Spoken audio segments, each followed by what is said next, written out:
Some more reading here, guys. Says the rail industry has come to focus solely on the quote-unquote operating ratio of profits to revenues as a measure of their success, and in doing so have engaged in massive stock buybacks and other measures that deliver short-term gains for stockholders, but at the expense of long-term health and vitality of the industry, RWU's resolution says. The Class I carrier's failure to move freight effectively has contributed greatly to the ongoing supply chain crisis, resulting in some of the highest inflation rates in many years.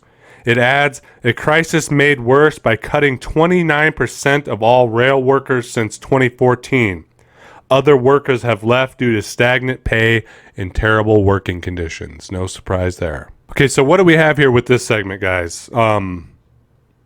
Again, coming back to using the profit motive. But let's zoom out. Let's zoom out beyond the railroads with this. Let's have a discussion about using the profit method, the profit motive as the fundamental driving force in your society, right? So right here in the case of the railroads, we talk about how the railroad industry has come to focus solely on the operating ratio of profits to revenues as a measure of their success. Okay, so let's talk about that on a big scale. First off, with the railroad.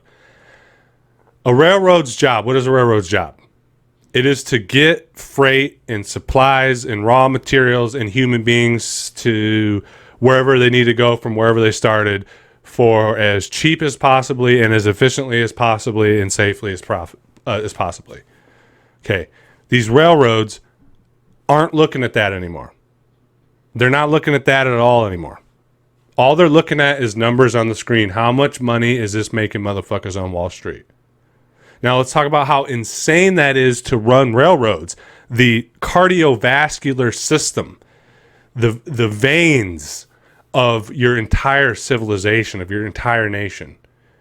How insane it is to run that on a profit method. Okay.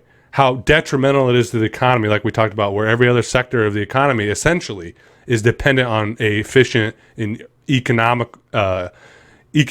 driven and efficient railroad system, right? Now let's zoom that out. Let's look at that at the whole society. Profit motive, numbers on the screen. I got more out of it than I put in it financially, is the driving force for every single aspect of our society, from economic to social, for the airplanes, for the railroads, for the restaurants, for food production, for internet access, for meat, anything you can think of. Excuse me. Everything is driven by profit. Okay. That's fucking insane. Let's think about what happens when you run your food production for profit. Well, you already know. You end up with Doritos and Cheetos and salty snacks and fatty foods that are bad for people, that cause diabetes, that cause cancer, that cause all kinds of health concerns. Right. You know, what happens when you run media and entertainment solely for profit? Well, you get artists left out that could produce a better product, a better piece of art, a better piece of entertainment. You get lowest common denominator entertainment in music and in movies and all of this. What happens when you run your postal service for profit? You get broken packages, you get shitty shit, you get slow delivery times. Okay, instead of it being about getting the packages there as quickly as possible, it's about mass, it's about scale, it's about getting workers to do more than is humanly possible in the shortest amount of time, right? Okay, and we could talk about that. Running your, national security, which is by and large dictated by for-profit arms manufacturers, merchants of death, weapons armament salesmen. Okay, they are running national security. Foreign policy. What happens when you have arms manufacturers, war merchants, making money, making profit the primary motive of national security?